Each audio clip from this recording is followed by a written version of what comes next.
नहीं भाई रोज रोज सुनले से कमरिया लागत कि सुन होई गई जाके नहीं भाई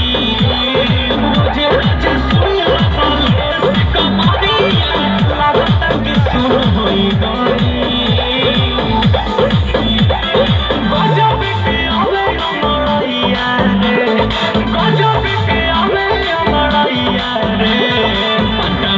चलो पटना से चलो दवाइया भाई बापरे करी भैया भाई बापरे करी भैया रे पटना से चलो दवाइया रे पटना से चलो दवाइया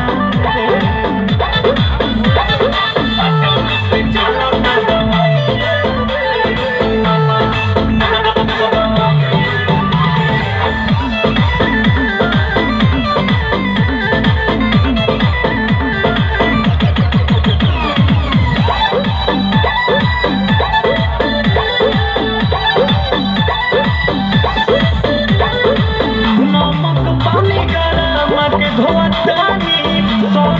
सझिया सवेरे केहू जब पूछे तो लाज बड़ी लागे हो गई शादी मेरे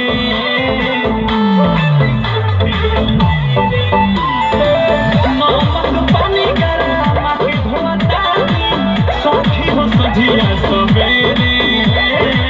केहू जब पूछे तो लाज बड़ी लागे हो गई शादी मेरे